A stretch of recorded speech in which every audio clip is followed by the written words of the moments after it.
20년간 조폭 잡는 형사에서 중대사건 책임수사관이 된 정희석 경감님이십니다. 안녕하세요. 반갑습니다. 형사님이셨구나. 형사님이시구나. 네. 광주경찰청 강력범죄수사대에서 근무하고 있는 책임수사관 정희석입니다. 아니 근데 이게 책임수사관이 정확히 뭔지 좀 얘기를 해주세요. 그게 올해 이제 경찰의 수사 구조 개혁 일환으로요. 네. 경찰 수사관들의 그 전문성과 책임성을 강화하기 위해서 만든 제도인데 경찰 수사관 중에 최상급 수사관이라고 보시면 됩니다. 네. 이게 이제 요거 추가적으로 좀 얘기를 드리자면 사건 접수부터 종결까지 네. 이게 할 수 있는 권한이 있으신 네, 거죠? 맞습니다. 네. 그렇군요. 아니 형사님이 그 형사 분야로 뽑힌 59명 가운데 수석을 하셨다고요? 예, 이번에 2,000명 정도 시험 봐가지고요. 와. 이제 90명 선발됐고 형사 분야에서는 59명 선발했는데 그중에 수석 합격했습니다. 이야. 축하드립니다. 기분 좋으셨겠어요. 예, 태어나서 1등은 처음 해본 것 같습니다.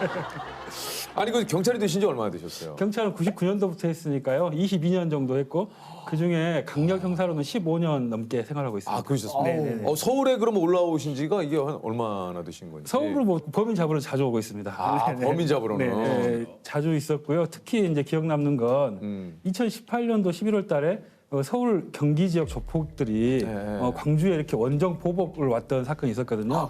네네. 그 사건 담당하면서 도망간 범인들 잡으려고 서울 경기 지역에 자주 왔었습니다. 광주에서 보복전을 벌였던 조직 폭력배들이 경찰의 무더기로 붙잡혔습니다. 무릎을 꿇고 고개를 숙인 남성을 향해 조폭들은 바닥에 침까지 뱉으며 위협합니다. 경찰은 현장에서 12명의 조폭을 붙잡는 데 이어 모두 7개파 35명을 일망타진했습니다. 기세등등했던 조폭들이 공권력 앞에서 모래성처럼 무너진 겁니다.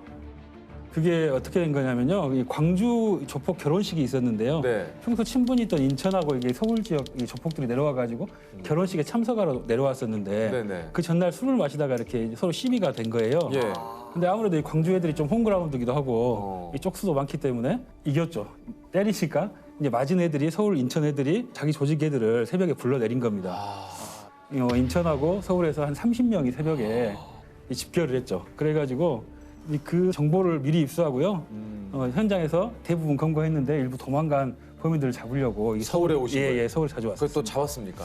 예, 전원 49일 만에 35명 전원 잡아서 구속했던 사건인데요. 이야. 한 명만 끝까지 안 잡힌 애가 있었어요. 네네네. 예, 그 애를 잡으려고 아마 제 기억에는 가장 오랫동안 이렇게 잠복해본 기억인 것 같은데요. 여기 보니까 11박 12일 동안 우리 잡을 때까지 안 내려온다 하고 짐 싸가지고 서울 올라와가지고 짐은 뭐 싸셨습니까? 이렇게 뭐 길어질 줄 모르고 가셨을 거 아니에요? 뭐 속옷 6벌 챙겨갔거든요. 직원들은 뭐 5벌 챙겨온 직원들도 있고요. 예. 어떤 분은 한 5박 정도나 6박 정도. 그러니까 일주일 안에는 끝내고 간다. 네. 팬티 개수로 몇 박 며칠인지가 대충 나오네요. 야. 보통 아무리 이렇게 길어져도 우리가 일주일 정도 하면 사람이 좀 지치고 이렇게 가족도 있기 때문에 그렇죠. 내려갔다가 다시 좀 며칠 쉬었다 올라오고 이러거든요. 근데 그때는 우리가 안 된다. 이거 잡을 때까지 내려가면 안 된다. 이 팬티 양말 다 떨어졌는데도 내려가지 않고 했었습니다.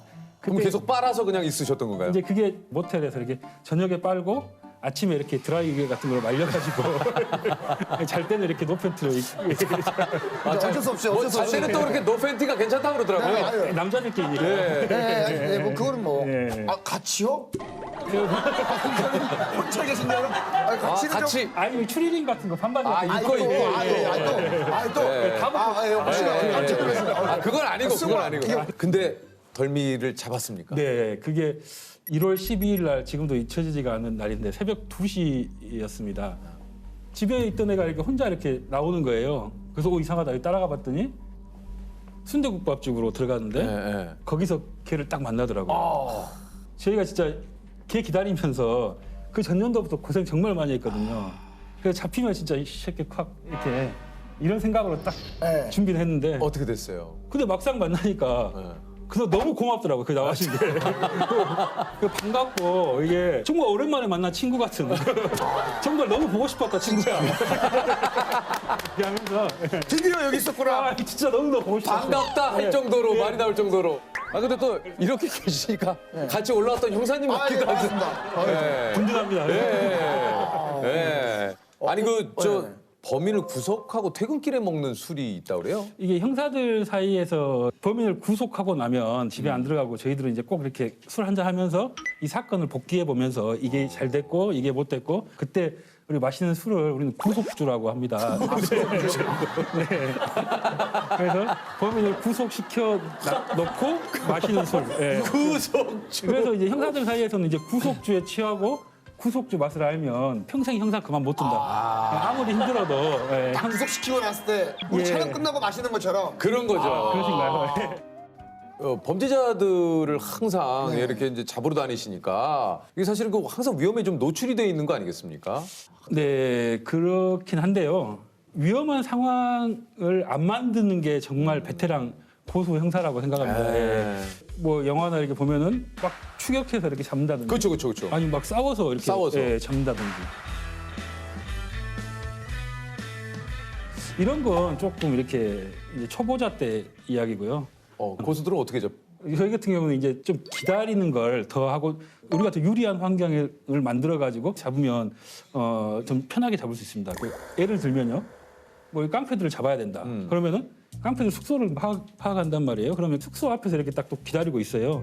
서너 명 딱 몰려 들어오면 여기서 이제 좀 초보자들은 딱 나가가지고 야 너희들 이리 와 이러면 예, 그러겠죠. 그러면 도망간다거나 반항한다거나 이런 일이 생기거든요. 근데 이런 일을 아예 안 만들어야 됩니다. 어떻게 해야 합니까? 그럼? 좀 더 기다려야 돼요. 더 기다리면 저희가 숙소로 들어가서 한 3시간 정도만 더 기다리면 이제 잠이 푹 들었을 때 막 들어가도 모를 때 예. 그때 이렇게 조용히 들어가가지고 후레쉬 딱 붙여가지고 하나씩 깨우면 야 일어나봐 이러면은 난 먼저 일어나 내 먼저 수갑 딱딱 채워가지고 이렇게 좋은 환경에서 편하게 잡아야지. 뭐 우당탕탕 할 필요가 네, 없다. 그건 편안하게 잡아야 됩니다. 이제 그들 쪽에도 형사님 너무 유명하시죠. 혹시나 뭐 그들 사이에서 불려지는 있습니까? 이름이 있다거나. 저도 뭐 나중에 좀 들었던 이야기가 있는데요. 걔들이 저를 정거장이라고 불렀다고. 왜요? 제가 한참 이렇게 이 광주에서 이 깡패들 교도소 많이 보낼 때 이 교도소 안에서 있으면 이제 자기들끼리 들어오면 얘기하기를 이제 네. 자기들도 합니다. 그러면 그때 야 너 어쩌다 들어왔냐 이러면은 정의석한테 잡혀서 들어왔어. 너는 나도 정의석한테 잡혀 들어왔어. 막 다 그러니까 한 깡패 선배 하나가 야 정의석이가 광주 교도소 오기 전에 들렸다 오는 정거장이냐? 정거장.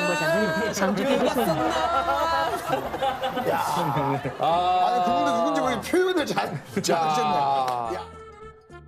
아니 그 좀 뭐 지금까지 맡으신 사건도 굉장히 많겠지만 좀 잊지 못할 또 사건도 좀 있으실 것 같아요. 네, 제가 형사 시작한 지 얼마 안 될 때 한 2년 정도나 됐을 때 이야기인데 5살짜리 이게 남자애가 이렇게 사망했다는 그 엄마의 신고가 있었어요. 현장 가보니까 이렇게 딱 단칸방에서 젊은 엄마가 5살짜리 남자애하고 3살짜리 딸을 이렇게 혼자 키우고 있더라고요. 근데 엄마 말에 의하면은 저녁에 식당 일을 갔다 와 보니까 애가 이 갈비뼈인 데가 아프다. 멍이 들어 있고 침대에서 뛰어놀다가 이렇게 침대 모서리에 이렇게 부딪혔다. 이렇게 이야기를 했다 그래요. 그러니까 엄마가 그래 밤이 늦었으니까 오늘은 자고 내일 아침에 병원 가자. 이렇게 하고 자고 일어났는데 아침에 이게 사망해 있었다고 이렇게.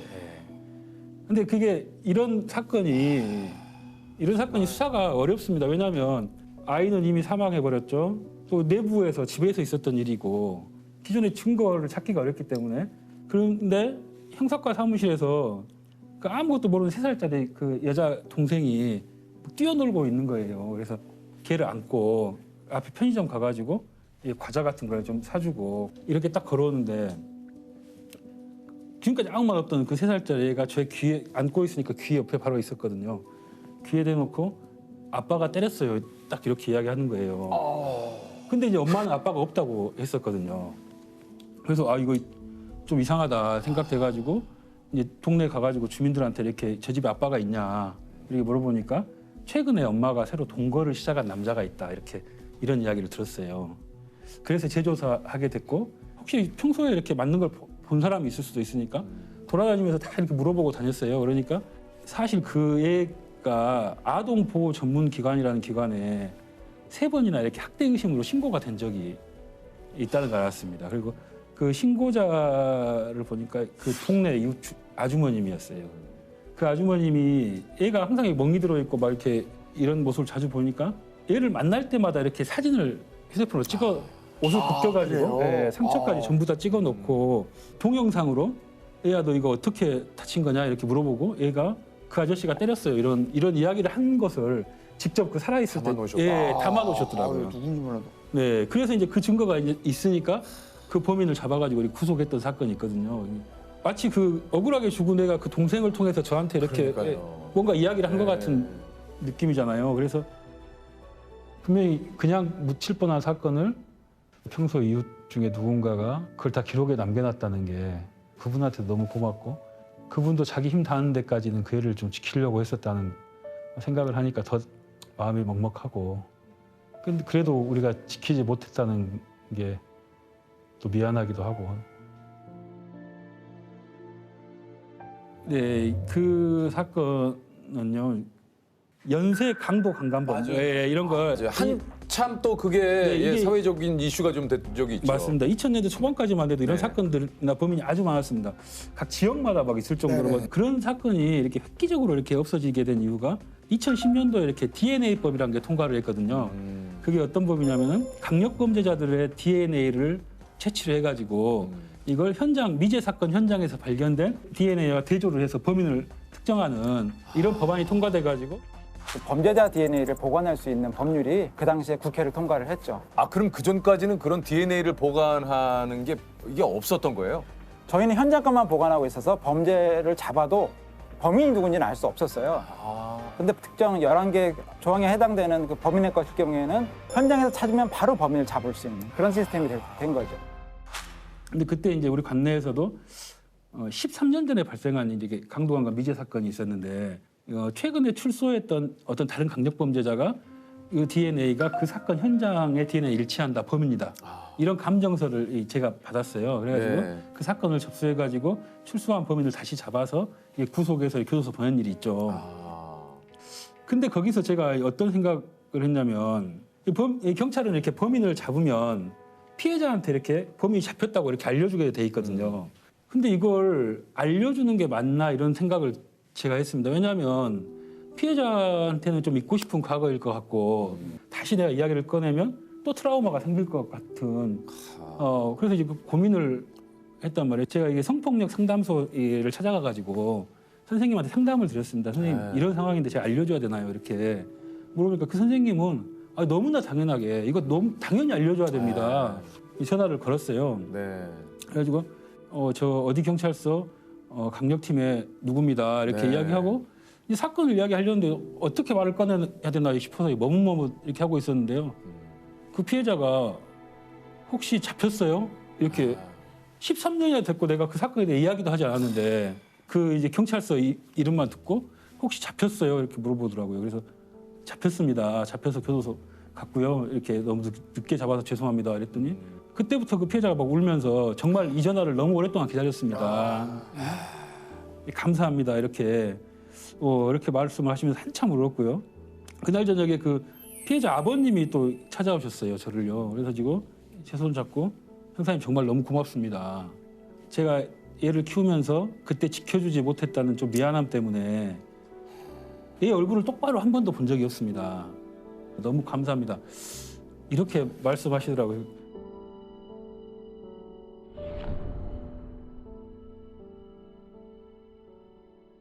그 직업병 같은 게 좀 있으십니까, 형사님도?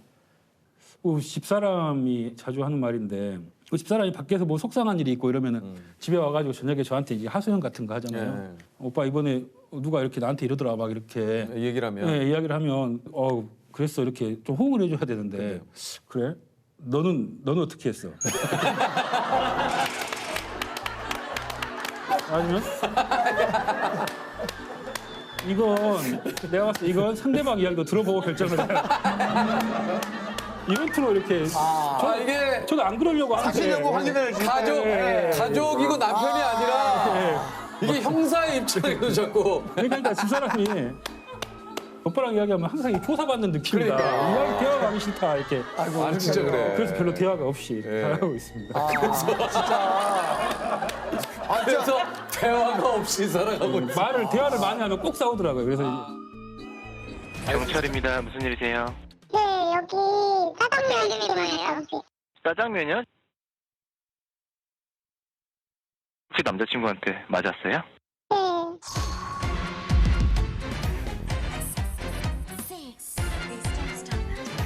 어유. 어유. 안녕하십니까. 일로 오시죠. 반갑습니다. 안녕하십니까. 안녕하세요. 자, 오감을 넘어 직감까지 동원해서 범인을 잡는 육감 경찰입니다. 우리 강승구 경위님. 예, 안녕하세요. 네, 반갑습니다. 기동대에서 근무하신 지 2년 정도 되셨고 이전에는 어디서 근무를 좀 하셨습니까? 그 전에는 이제 112 종합상황실이라고 이게 112 신고 접수하는 곳에서 5년 정도. 경위님의 직감으로 범죄 현장을 좀 알아차린 적이 있다고 그래요. 이게 낮에였는데 뭐 여자분이 전화하셔가지고 다짜고짜 그냥 짜장면 두 그릇만 모텔로 좀 갖다 주세요. 이렇게 전화가 저한테 걸려왔어. 이거 저도 아는데 저도 저도 알아요. 이거. 그 어떻게 보면 데이트 폭력을 당하던 여성분. 그분을 저 구해내신 네, 거잖아요. 네네네. 네네. 실제 상황실 녹음 파일을 좀 준비를 했거든요. 한번 들어볼까요? 경찰입니다. 무슨 일이세요? 네, 여기 그 육교 있는 근처에 있는 모텔인데요. 짜장면 집이에요. 짜장면이요? 혹시 남자친구한테 맞았어요? 네, 짜장면 집이라고 말하면서 저한테 말하시면 돼요. 모텔 이름이 뭐라고요?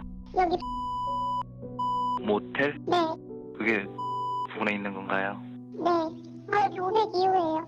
502호 가시고 똑똑똑 두드리면 문 열어주세요. 네. 짜장면 빨리 갖다 드린다고 하세요. 남자친구한테.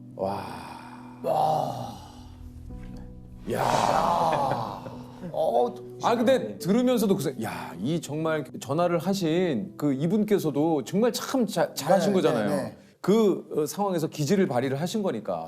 근데 이거를 알아채시고 이렇게 오늘 이분이셨구나. 경위님이 이거 몰랐네요. 젊은 여자분들은 이렇게 장난 전화나 허위 전화하는 경우가 거의 없어요. 잘못 누를 수도 없고 112 눌러야 이제 저희한테 전화가 오는 거니까. 네. 경찰에 전화한 것도 맞는데 짜장면을 갖다 달라고 하니까 이제 처음엔 제가 좀 당황했죠. 이게 무슨 말을 해야 되나 고민도 좀 했고. 근데 이게 시간을 좀 끌면은 좀 안 되니까 그분들이 불안해할 수가 있거든요. 그렇죠, 당연하죠. 당사자분 같은 경우는 네. 그 짧은 시간 동안 이제 생각을 했죠. 점심 시간도 지난 시간이었고 장소가 모텔이다 보니까 두 그릇 달라고 그랬으니까 뭐 혹시라도 두 명일 수도 있겠다. 이제 그래서 혹시라도 남자친구한테 맞으셨는지 했더니 그분께서 풀이 죽은 목소리로 네 이렇게 하시더라고요. 그래서 이거 데이트 폭력이구나. 그렇게 알았죠. 짜장면을 빨리 갖다 주겠다라고 얘기한 이유가 뭡니까? 아무래도 좀 신고자분한테 뭐라고 했다나 안도감을 좀 주기 위해서. 좀 안도감을 주기 안심하시라고. 네. 신고 내용란에 출동하는 경찰관들은 진짜 중국집 배달 온인 것처럼 해서 들어가세요 이렇게 써놨죠. 현장 출동 경찰관들이 들어갈 때도 정말 중국집에서 배달 온 것처럼 뚝뚝 두드리고 배달 왔습니다 하고 이제 안에서 문 열어주고 들어갔더니 여자분이 조금 다치셨다고 하더라고요. 네. 병원에 후송하고 남자는 이제 특수폭행으로 이제 체포했고. 참 정말. 네, 112 신고센터입니다. 여기요. 1번 편하겠고요. 네. 장난 전화 하시면 벌금 무실 수도 있어요. 긴급신고 112입니다. 신고하신 적 있으면 말씀하세요.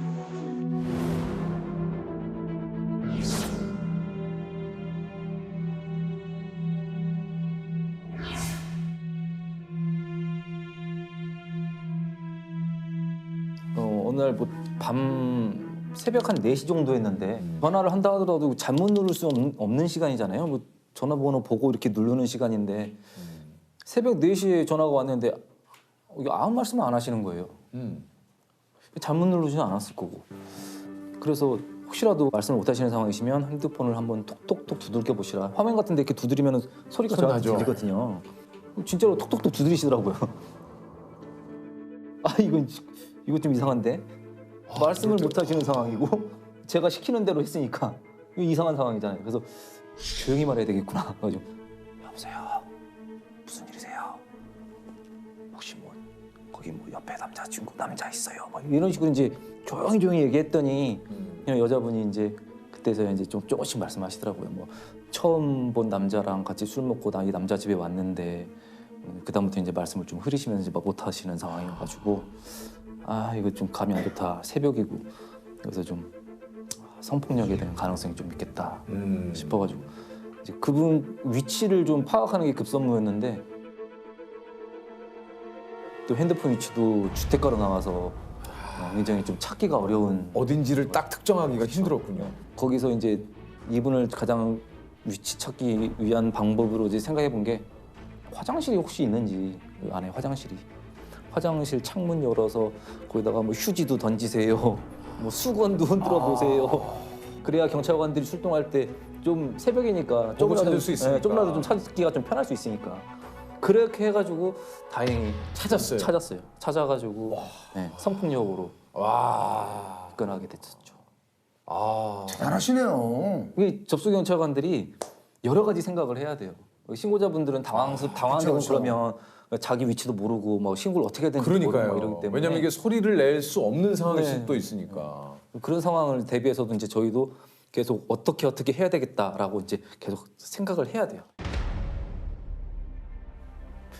저녁 한 8시쯤이었는데 근데 아무 말도 안 하시고 막 남자와 여자분이 계속 말다툼만 하시는 거예요. 계속 말다툼만. 그냥 112만 눌러놓고 남자분랑 남자 여자분이 계속 막 말다툼만 막 싸움 하시더라고요. 이게 부부 같기도 하고 연인 같기도 하고 그래서 핸드폰 위치 확인해봤더니 뭐 산 쪽으로 나오고 그래서 산에서 혹시 뭐 말다툼하다가 112 누르기에는 좀 애매한 장소고 시간도 그렇고 그 신고자 핸드폰 위치 그 근처에 고속도로가 있었거든요. 그래가지고 고속도로에서는 차 운행 중에 말다툼하다가 이렇게 싸울 수도 있겠다라는 생각을 했었어요. 근데 계속 말씀 안 하시고 있다가 제가 이제 기회를 봐서 약간 좀 분위기 조금 잦아들었을 때 신고자분 그 남편분 모르게 자제분하고 자식들하고 통화하는 것처럼 말씀해 보세요. 그때 제가 이제 그분이 나 지금 여기 고속도로인데 뭐 집에 가고 있어 막 그러더라고요. 아 가정폭력인가 보다. 그럼 이걸 잡아야 될 거 아니에요. 근데 고속도로 같은 경우는 차가 계속 가는 중이잖아요. 서 있는 게 아니고. 그럼 경찰관이 이 차를 찾기가 굉장히 어려워요. 어렵죠. 네. 차량으로 물어보는 것도 이상하잖아요. 거기다가 그 사람은 경찰에 신고 안 한 것처럼 이렇게 말씀을 하셨는데 그래가지고 혹시 다음 휴게소가 어디세요? 그랬더니 다음 휴게소가 어디고 한 몇 킬로 남았어. 그러길래 이제 제가 휴게소 갔으면 휴게소에서 차를 세워야 될 것 같고 만약에 들어간다 그러면 가장 안전한 곳이 어딜까? 여자 화장실이 제일 안전한 것 같지 않으세요? 맞죠. 남자도 못 들어가잖아요. 맞죠. 그래서 이제 휴게소 들어가셔서 여자 화장실에 들어가 계시면 제가 최대한 시간 동안 그 경찰관 출동시키겠다. 그래가지고 다행히 또 그 근처에 고속도로 순찰대가 있었어요. 그래가지고 4분인가 5분 만에 가가지고 일사천리로 진행이 되네요. 네. 대단하시다고 느껴지는 게 사실은 굉장히 급박한 상황에서 전화를 했기 때문에 그럼요. 심리적으로도 안정이 돼 있지 않은 상태일 거 아니에요. 근데 그것을 우리 경위님께서 차분하게 신고자분들하고 맞춰줘야 돼요. 신고자분은 막 급해 죽겠는데 경찰관은 거기서 신고자분 조금만 차분하세요 막 이렇게 말하는 것보단 신고자분 제가 도와드릴게요. 이게 좀 맞춰줘야 돼요. 이게. 제가 한 건 아니었고요. 10살 손녀딸이 집에서 없어졌다고 이렇게 신고 전화가 신고가 접수가 됐었어요. 네. 그리고 접수자가 이제 납치 의심으로 신고를 접수를 해서 뭐 형사들이랑 지구대 경찰들이랑 가가지고 주변에 확인하고 CCTV 확인했는데 정말로 어떤 모르는 할아버지가 데리고 가는 게 나온 거예요 CCTV에. 이제 큰일 난 거잖아요. 이제 정말 납치니까. 근데 거기가 주택가 밀집 지역이라 많은 경찰관들이 투입된다 하더라도 시간 관계상 이게 뭐 수색하고 탐문하기가 진짜 어렵거든요. 빨리빨리 또 찾아야 되는데. 시간 싸움이니까. 진짜. 예. 상황실 경력만 10년 정도 되는 진짜 베테랑 분이 계셨는데 납치라고만 생각하지 말고 우리 성폭력으로도 한번 생각해 보자. 이게 성폭력으로 접수를 하게 되면 SO 검색이라고 저희 경찰 시스템에 그 섹슈얼 어펜더라고 그 신고지 발생 반경 500m 이내에 있는 성범죄 접근자들을 이렇게 확인할 수가 있어요. 찾을 수 있군요. 네. 그래서 성폭력으로 사건을 재접수해 가지고 봤더니 CCTV하고 이상 차이가 좀 비슷한 사람이 이제 딱 나온 거죠. 성범죄가 중요해요. 네. 그래서 바로 그냥 그 집으로 가가지고 문 부시고 들어가서 무사히 구조해야 된다. 진짜 다행이다. 진짜 다행이야. SO 검색을 생각을 좀 더 늦게 했다 그러면 굉장히 사건이 좀 힘들어질 수도 있는 상황이었죠. 10살짜리 여자 아이였으니까. 경찰관 분들이나 우리 뭐 또 소방대원 분들께서도 다 그런 얘기를 하시나요? 예, 이제 당연히 해야 될 일을 했다. 근데 진짜 당연한 일은 없어요.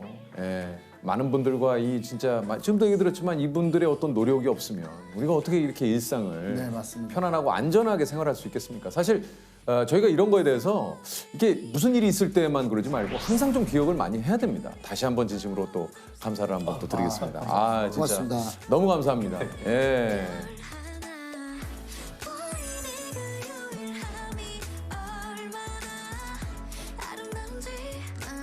제가 접수를 잘못 받아서 뭐 이런 것보다는 그건 있었어요.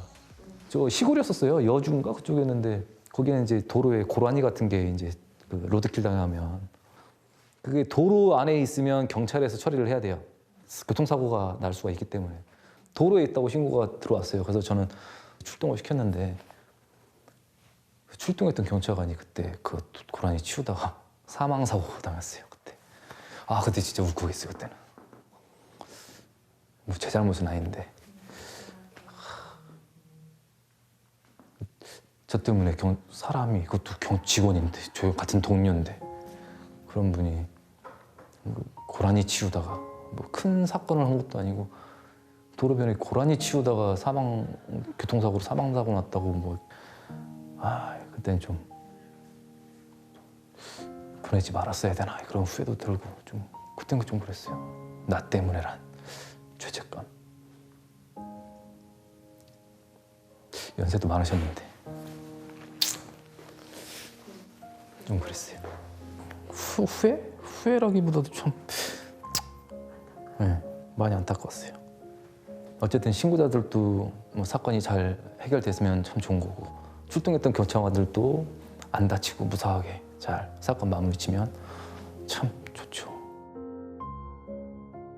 요즘은 장난 전화가 많이 좀 없어진 걸로 좀 아는데 이게 좀 그래도 아직도 좀 하시는 분들이 있어요. 장난 전화는 진짜 많이 줄었고요. 왜냐면 요즘 벌금을 좀 처벌을 하다 보니까 맞아, 그렇게 해야 돼요. 벌금이나 뭐 허위 신고 같은 경우는 많이 줄었는데 그래도 좀 황당한 신고들은 아직도 있어요. 어떤 신고들이 있습니까? 어떤 거냐면 뭐 공중 화장실인데 휴지가 없으니까 휴지 갖다 달라고 하시는 분들도 있고. 나 너무 화난다. 공중 화장실이면 뭐 여러 사람들이 많이 다 쓰는 곳인데 왜 휴지가 없어? 뭐 경찰이 갖다 놔야 되는 거 아니야? 뭐 이렇게 하시는 분들도. 나 진짜 너무 참 진짜 어떻게 경찰 분들이 왜 그걸 갖다 줍니까? 선생님. 그냥 손으로 닦아요. 그걸 왜? 그냥. 그걸 좀 왜 갖다 줍니까? 경찰 분들이 얼마나 하시는 일이 많고 바쁘신데요. 또 이렇게 친절히 또 설명을 해드려야 돼요.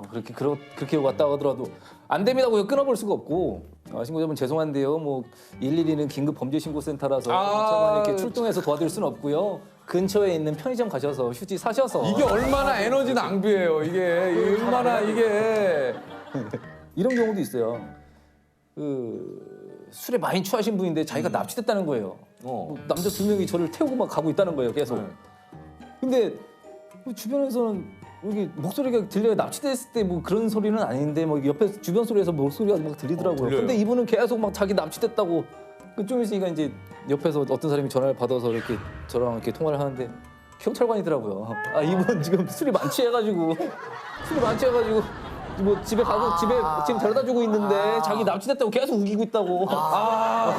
좀 있으면 또 전화할 수도 있으니까 참고하시라고 막. 선생님 왜 그러세요 정말 왜 그러십니까? 완전히 인사불성 되신 분들. 그러니까 그러신 거 아니야 지금 경찰 분들이 댁에다 돌아 이 사람들이 지금 나를 납치하고 있습니다. 네. 다른 또 곳에서 진짜 그래요. 너무 아니 좀 경찰이 되고 나서 생긴 버릇 같은 게 좀 있습니까? 아무래도 한 곳에 오래 근무했던 곳이 이제 상황실이다 보니까 상황실에서는 이제 신고자분 위치 같은 거 파악할 때 주변에 뭐 건물이 뭔지 지형지물, 뭐 간판이 뭐가 보이는지 막 이런 거 많이 물어보거든요. 그러다 보니까 저도 이제 자연스럽게 나와서 간판이 뭐가 있는지 요즘 아파트 같은 거 영어로 많이 써놓잖아요. 그거는 좀 막 옛날에 뭐 단순했는데 요즘 그렇죠.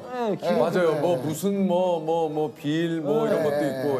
그리고 뭐 음식점 같은 경우도 막 긴 거 있잖아요. 뭐 5분에 닭인데 뭐 줄여서 막 얘기를 한다든가. 그런 적 있었어요. 그러니까 조세호 씨 예를 들어서 여기 무슨 시 무슨 동에 가족인데요. 네. 남자 두 명이 싸워요. 가족? 네. 가족이 어딜까요? 가족? 그 족발집 아니에요? 맞아요. 맞죠? 네. 가장 있는 족발. 맞아. 가장 맛있는 족발. 이게 신고자분들이 또 그런 걸 알아들어야 되니까. 네. 그러니까 저는 몰랐던 건데 그렇게 막 얘기하시는 거예요. 그렇겠네. 그러니까 저도 몰라가지고 처음에는 막 가족이요? 가족끼리 싸운다는 건가요? 막 이랬더니 아니요. 가장 있는 족발이요. 막 이런다고. 거의 가족을 헷갈리네. 그러네. 그런 걸 또 알아야 되는구나. 뺑소니 사건 전문 형사님이십니다. 우리 유창종 병인님. 반갑습니다. 유창종입니다. 무주경찰서 교통조사계에서 지금 18년째 근무를 하고 계시고 총 경찰 경력이 28년이신 베테랑이십니다. 예. 특히 이제 교통사고 그 중에서도 이제 뺑소니 전문 98% 검거율. 검거율이요? 야, 이거 대단하네요. 98%면. 예. 사실 그 좀 늘상 그런 뉴스를 보거나 그럴 때 아니 어떻게 해. 빨리 저 병원으로 모시고 가거나 그 후속 조치를 해야지. 안 걸리면 그만이다 이런 식이죠. 시골 지역에는 아직도 외곽 쪽으로는 그런 CCTV가 없는 경우가 많거든요. 또 야간에는 또 어둡다 보니까 번호판 식별이라든가 차종 식별이 어려운 경우도 있고요. 통상적으로 뺑소니 하시는 분들 보면 술을 마셨다거나 뭐 무면 운전이거나 대포차. 그렇죠. 예. 야, 어떻게 일단 이 현장을 피하고 보자. 예. 아니 보통 그 이제 가면은 그분들이 어떤 반응입니까 이게 보통? 그냥 퇴근합니다. 아닌 척을 해요? 그렇죠. 맨 처음 아닌 척 하죠. 그럼 저희들이 이제 그 목격자를 확인을 하고 동선을 다 따죠. 그러면 알리바이가 성립하느냐.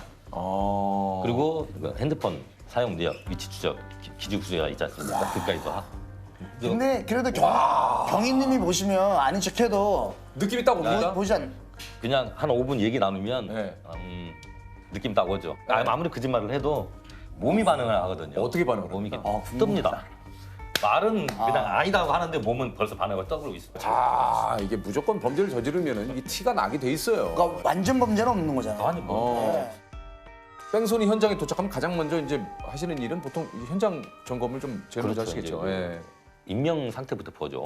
일단 그렇죠. 아무래도 인명사고가 또 있으면. 예. 예. 그리고 현장에 남아있는 유류물이 뭔지, 파편이 뭔지. 그러니까 뭔 차종을 수사를 해야겠다. 이게 확신이 있으니까. 그 차종만 확실해도 사실 이게 수사 범위가 훨씬 좁혀지죠. 우리 그 형사님들께서 캐비넷에 뭐 전조등부터 시작해서 최신 나오는 차량에 뭐 이런 그 부품들이 다 많이 보죠. 다 공부를 하신다고. 공부를 하죠. 왜냐면 CCTV에 뭐 뒤에라 조금 찍겠다거나 그러면 후미등이나 모양, 변버 모양, 그 사이드 스텝 이런 것도 보고 이게 차종이 뭐구나. 아니 그 이런 걸 확인하시고 흑안줌으로 범인을 찾은 적도 있어요? 예. 아니 근데 흑안줌으로 어떻게 범인을 찾습니까? 그게 이제 단서가 되는 거죠. 흑을 가지고 이게 어떤 차량일 것이다 유추를 해서 어떤 사건인데 그런 흑안줌으로? 2014년도 사건인데요. 한적한 외곽도로예요. 네. 편도 1차로 도로인데 할머니 한 분 쓰러져 있다. 아유. 그래서 돌아가신 것 같다. 상당히 상처 부위가 심하더라고요. 다리가 진이계적. 그래서 현장에 돌아왔었는데 아무런 유리물도 없어요. 타이어 자국도 없고 그것도. 근데 좀 특이한 점이 흙이 이게 비산이 쭉 돼 있더라고요. 비산 흩어져 있었다는 쭉 얘기예요? 흩어져 있다. 그러면 이 차종이 뭐냐? 그러면 이제 유추해 보면 흙을 떨어뜨릴 수 있는 차는 건널장이라는 땀프나 아니면 포크레인 이제 두 가지라고 생각을 하고 이제 사고 현장 전에 이제 한 300m 전에 있는 CCTV를 이제 먼저 보라고 그랬죠. 봤어요. 그 육다구리라고 하는 포크레인이 있어요. 뒤로 이렇게 굴러가. 그게 하나 지나왔더라고요. 그걸로 아무튼 유추를 하고 다른 군에 이미 이동이 돼가지고 거기 서 있더라고요. 그 덤프 저 포크레인. 포크레인이 현장 조사를 하고 흙을 수거를 하고 우리가 채취한 흙하고 국가서로 보냈죠. 이 동일 성분이 나온 거예요. 일치했구나. 예. 그 사람을 이제 처음에 이제 부인을 하더라고요. 맨 처음에는 그 이제 국가에서 감정 결과를 받고 다시 불렀어요. 2차 소환을 했죠. 딱 들어왔더니 진짜 자신감을 좀 들더라고. 진짜 몰랐느냐. 알았다고 하더라고요. 그 뺑소니를 잡아내는 그런 노하우들이 또 좀 있으실 것 같아요. 일단 CCTV 분석도 잘해야 되지만 이제 그게 뭐 분석이 안 될 때는 이제 우리 흔히 말하는 맞고 품는다. 맞고 품는다. 예. 물고기 잡으면 어떡해요? 낚시 못 잡으면. 막고. 물 파야죠, 이렇게. 좁혀 들어오는 거네. 그렇죠. 근데 뭐 등록돼 있는 차장 있지 않습니까? 그거를 다 찾아요. 찾아서 일일이 다 확인하는 거죠. 그러니까 예를 들어 저 뭐 번호판이 확인 안 되거나 그게 안 될 때는 등록이 돼 있는 차량을 예. 모두 봐서 이 차가 지금 최근에 사고가 났나. 났는지 없는지 확인하고요. 목격자 진술하면 차 앞에 뭐가 있다. 그 뒤에 티슈, 꽉 네. 이런 거. 네. 아니면 앞에 인형이 달려 있다. 뭐 이런 것도 해서 아니 그렇게 해서 이제 그렇게 해서 잡아낸 범인들도 있습니까? 예, 있습니다. 처음 뺑소니를 한 사건이거든요. 처음으로. 예, 98년도 신고가 들어왔어요. 어떤 할머니가 돌에 터져 있다고. 근데 현장을 갔는데 그때 너무 깨끗한 거예요. 아무도 없더라고요. 근데 딱 하나 플라스틱 조각 요만한 게 검은색이 한 개. 뭐 처음 뺑소니 할 때인데 뭐 요만한 거 제가 뭐 이게 뭔 조각인지 알 수가 있나요? 이 플라스틱 조각 하나요. 네. 그래서 정비업소를 갔어요. 근데 아마도 정비업소는 이걸 알 것 같더니 정비업소에서 이게 차에 들어가는 게 아니다는 거예요. 이 플라스틱이. 예. 저희가 생각했을 때 이게 범퍼 하니까 예, 있는데. 그래서 혹시나 하고 오토바이 센터를 갔어요. 오토바이. 예. 오토바이 센터에 딱 갔더니 오토바이 앞바퀴 물바지라는 거예요. 물바지가 조각이 나는 거예요. 오토바이 사고였구나. 예. 오토바이가 이게 할머니를 치고 도망간 거죠. 이거 수사를 하는데 참 막막하더라고요. 야, 근데 이 플라스틱 조각 하나 가지고 오토바이라는 건 알아냈지만. 예. 근데 그 오토바이가 그 시절에 젊은 애들이 타는 오토바이였어요. 그러니까 막 이래가지고 타는 거. 아, 이렇게 예. 얹혀가지고 타는 그렇죠. 거예요. 예. 이러고 그 당시 타는 한참 그 폭주가 네, 조금 네. 이 사회적 문제가 되고 그랬을 때. 거. 그런 이제 수사의 방향을 그럼 젊은 애들 위주로 한번 보자. 타겟이 이제 예. 잡힌 그래서 거네요. 이제 고등학생들이 혹시 그러지 않았나? 혹시 학생들 무면허라서 도망가지 않았나? 관내 고등학교를 다 샅샅이 뒤졌군요. 교장 선생님 허락하에 얘가 넘어있으면 상처를 입었을 거 아니에요. 그래서 선생님 확인 좀 해봅시다. 그치, 그게 플라스틱이 조각이 날 정도면 일단 차가 그렇죠. 넘어졌으니까. 옆으로 넘어졌겠죠. 오토바이는 넘어지거든요. 옆으로 분명히 넘어지게 돼 있거든요. 그랬더니 학생들은 없더라고요. 다행히도. 다친 학생이 없어요. 네. 그래서 이제 각 마을 이장들 다 찾아가. 네. 오토바이 누가 갖고 있냐 이 오토바이. 그러니까 방송 좀 해라. 네. 그랬더니 한 4일 정도 됐는데 이제 방송을 하고 이제 계속 좁혀 들어가니까 전화가 온 거예요. 제가 누굴 오토바이 빌려줬는데 내 오토바이가 파손이 됐습니다. 그냥 그럼 오토바이 확인할 수 있겠냐? 아니, 가서 봤더니 그 플라스틱가 받는 거예요. 그럼 이게 너 누구를 빌려줬냐? 그랬더니 군대에서 휴가를 나온 형한테 빌려줬는데 복귀를 했을 텐데요. 했을 거다. 그러냐? 그럼 어디로 갔어요? 그랬더니 진해 해군사령부로 복귀를 했다는 거예요. 진해 해군사령부로 갔어요. 갔어요. 딱 가고 우리가 왜 왔는지 알지? 그랬더니 예 알고 있습니다. 그러더라고요. 그것이 제가 기억이 나요. 처음 사건이었고. 첫 사건이었기 첫 때문에. 사건. 대단하시네요. 플라스틱 조각으로 해서. 아니 그 사실 이제 CCTV를 하도 오래 보셔가지고 좀 시력도 많이 좀 안 좋아지신다고. 예, 좀 제가 지금 안경을 좀 벗고 왔는데요. 예. 눈이 많이 나빠졌죠. 아 이게 늘 이게 보셔야 되니까. 예. 저희들이 많이 볼 때는 3일치가도 그거 제가 어떻게 보는 거야? 야, 나 근데 그거 안 볼 수가 없죠. 그럼 3일치를 다 봐야 되는 거예요? 그렇죠. 차종은 알지만 번호를 못 찾을 때 있잖아요. 그러면 이 차의 이동 경로를 다 따는 거죠. 어디에서 출발을 해서 어디 이 차종이 이제 지나가잖아요. 그러면 그 어디로 갔을 것이 다 하고 그걸 쭉 통선을 따라가는 거죠. 그 동선에 있는 모든 CCTV를 보셔야 돼요. 다 봐야 되죠. 그 중에 하나는 혹시나 번호가 나올까 싶으니까 그 중에 하나는 어딘가에 번호는 나오지 않겠느냐 희망을 갖고 보는 거죠. 잡아야 되니까요. 그 차를 잡아야 되니까.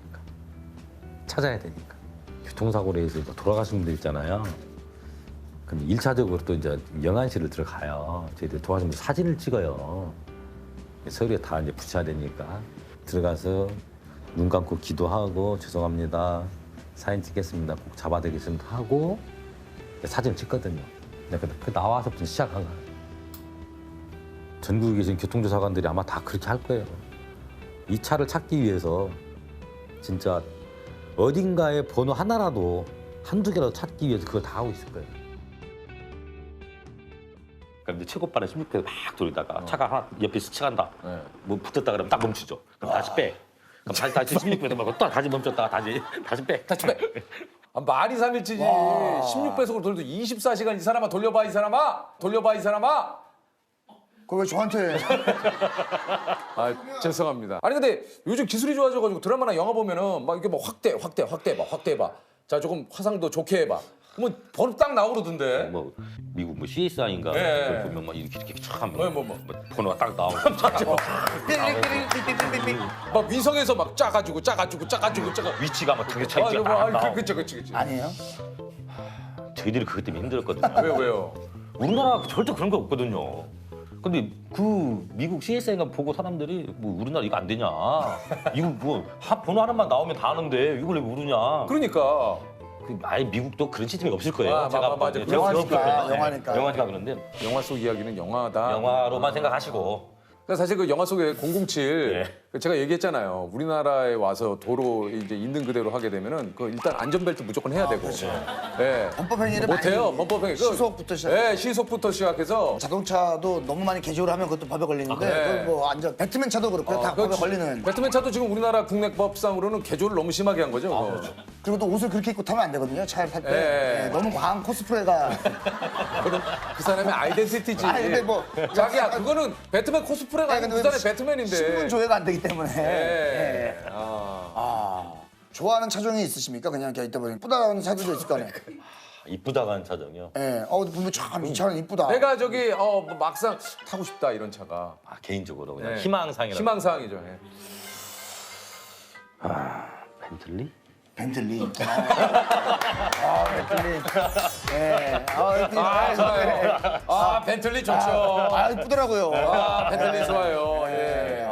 차 살 때 뭐가 제일 중요해요? 승차감이 어떤 분들은 하차감을 얘기하시는 분들이 계십니다. 하차감이 뭐냐면 하차했을 때 사람들의 시선을 즐기는 거를 이제 하차감 때문에 차를 어떻게 좀 하차감을 느끼고 싶으세요? 저는 이제 뭐 하차감 때문에 이제 어떠세요? 프로그램 하차감 한번 느끼고. 지금 얘기를 하신 것 같은데. 아니 무슨 소리예요? 프로그램 프로그램 하차할 때 그 감을 아니에요? 프로그램 하차할 때 그 감은 좋은 게 없어요. 네, 공통 질문 한번 좀 드려봐야죠. 여기 저 수감이 있습니다. 사실 네. 이 수감 뭐든지 채울 수 있다면 어떤 걸 한번 잡아보고 싶으세요? 이 수감으로? 뭐든지 채울 다 수 됩니다. 있습니다. 뭐든지 개인적인 것도 되나요? 되죠. 네네네. 진급? 진급. 진급을 잡아보고 싶다. 진급을 잡는다면 어떤 진급을 좀 이게 못 도망가게 좀 잡고 싶으세요? 뭐 바로 위에 걸 잡아야 되지 않겠어요? 뭐 위에 하나씩 올라가야 되니까. 위에가- 지금 못 올라가잖아요. 위에면은 경장입니까? 경갑. 파출 소장 정도. 지금 느낌이 어떠세요? 얼마 정도 걸릴 것 같으세요? 그냥 지금 상황에서? 경위에서 10년 정도 있으면 이제 30%를 달아준다는 그 조항이 있어요. 예, 있기는. 지금 몇 년 되셨습니까? 제가 지금 7년 목전해주면 오긴 왔네요. 좀 맞죠. 예. 그래서 좀 빨리 이걸로 한번 채워볼까요? 빨리 이걸로 채워볼까요? 예. 예, 빨리 이걸로 경갑을 채워볼까요? 채워볼까요? 예. 아니 근데 이게 사실 뭐 이런 얘기 들어서 그렇지만 검거율이 98%라는 건 아직 해결하지 못한 2%가 있다는 얘기군요.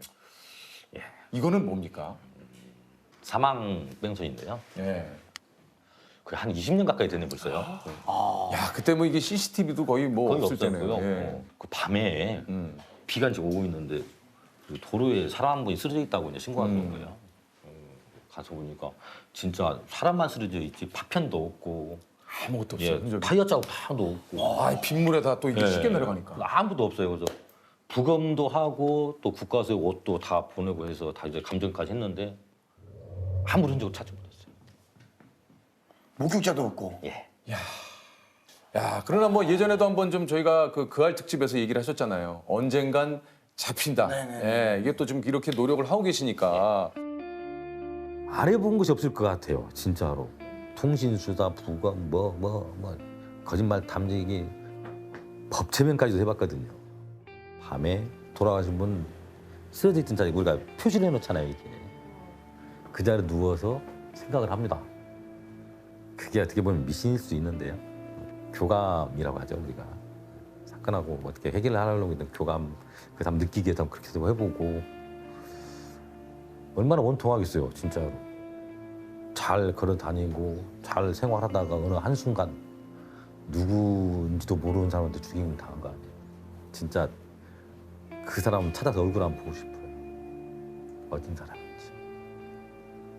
이게 꼭 잡아서 처벌해 주는 게 맞고요. 숨어서 그렇게 지낸다고 해도 편하게 사시지 못할 겁니다. 이제 그만 자수하십시오.